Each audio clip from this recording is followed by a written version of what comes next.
There's no formulas when it comes to converting people and how the Spirit works. Really, it's about us praying for people, and it's God's Spirit that's going to work in people's lives and using us in some way to have a front row seat and seeing the transformation of someone's life.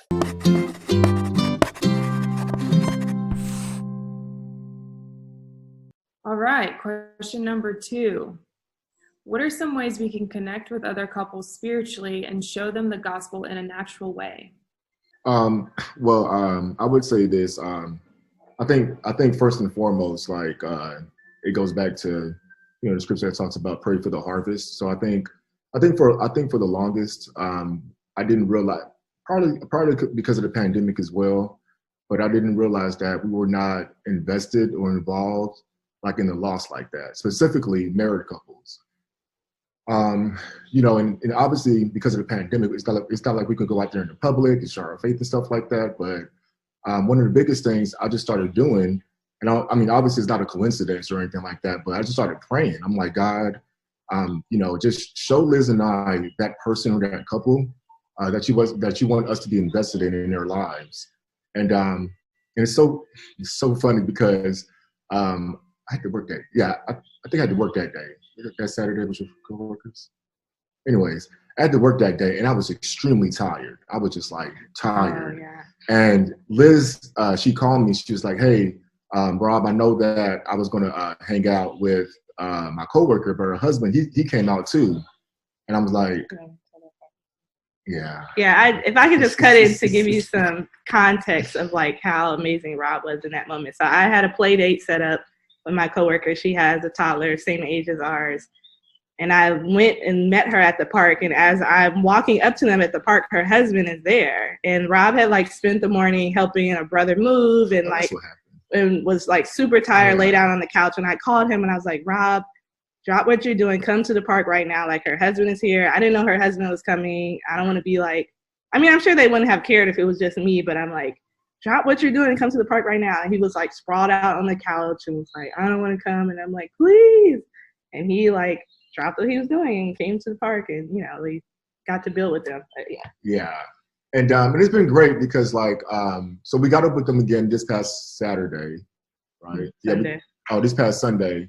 And Jordan, he has this event going on at his house to where like he wants the dads to bring their kid over, and we just we'll alleviate our wives and stuff. And so he came to mind. I was like, you know what? I'm gonna invite the husband. And so so I mentioned that to him on Sunday. So like he's willing to want to come out to essentially a disciples event. But ultimately, all of that went back to all of that went back to just praying for the harvest, and God blessed it. Well, God is blessing it. We're going to see how this turns out as far as God being glorified. Yeah, something that is everywhere we go, we meet people, whether at work or neighbors, or through activities that we do and whatever. I think asking a lot of questions of people and listening to their answers to determine what some of their pain points might be, because everyone suffers in one way or the other. Maybe they have a sick parent, maybe they lost a job, maybe one of their kids autistic, we don't know. But if we ask questions, even if they're like a completely different socioeconomic person than us, or a different type of person, they're not like us in terms of friendship, but you just ask people questions.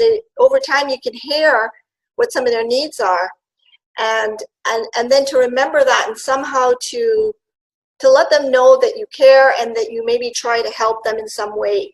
And when we moved to another city about a year ago, and Wayne was in the bank, and he just happened to meet this guy in the line.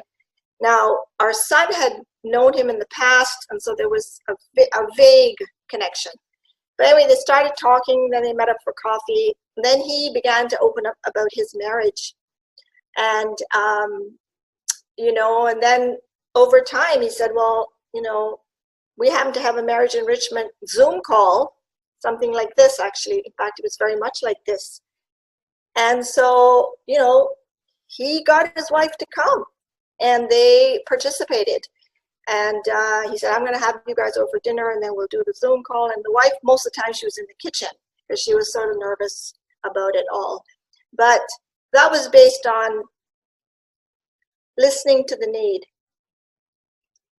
And I would say another thing too about that is, in the Bible, Jesus never healed anyone the same way. It was always different. There's no formulas when it comes to converting people and how the Spirit works. So really it's about us praying for people, and it's God's Spirit that's going to work in people's lives, and hopefully using us in some way to have a front row seat and seeing the transformation of someone's life. And I think a good thing too is when we're meeting people is what Hillary said, is understanding their needs and speaking to them, but also sharing about what God has done in our lives, and reflecting that in our marriage, in our family, in that, because people are looking for examples in the world. There's so few good examples of what people want to aspire to. And then the other thing too is it's not like we're awesome or anything, but pointing them to Jesus. There's a lot of controversy around Christianity and organized religion and everything that goes with that, but no one ever has a problem with Jesus. And if they can understand him more and get closer to him, that's going to have a big impact on them spiritually as well. I'll add, I think one of the things, and maybe hospitality is one of my loves, my great loves, but as Christians, we're constantly building friendships inside the church, outside the church, and I think having people over for to your home for a meal, and I tell you, during the pandemic, I entertained in my garage. I don't have a pretty garage. Cinder block walls, insulation on the ceiling, and I'd set a table with tablecloths and china and silver, and we're just in the garage. Our feet are on the, leaves around our feet, and but you did the best you could. But anyway, I think that's one of the best ways to speak. Like, I'm different, because if you think about it, when was the last time a non-Christian invited you into your house for a meal? Into their house for a meal. I mean, that is so rare. So our hospitality is a huge light. And I think, just even doing that, you get a chance to pray before the meal, and you can ask them to share their stories and how did you meet? And then, questions like, well, are y'all interested in spiritual things? What's your faith journey? Are you looking for a good church? But that's just having people into your home. They see so much of your life. They may see a scripture on the refrigerator, or, pictures of like, wow, you've got a lot of friends, or, just stuff like that. Our light really shines when we have people in our home.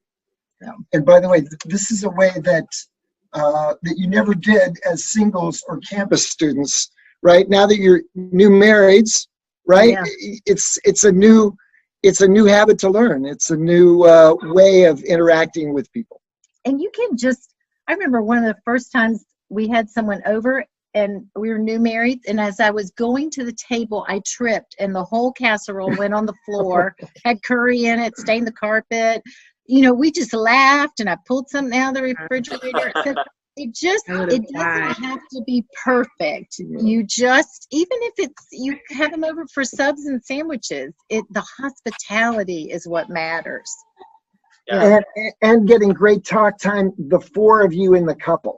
Yeah. I mean, in the two couples, right? If you're reaching out to couples, it's around a table, you've got the talk time, which includes the husband and wife in each couple.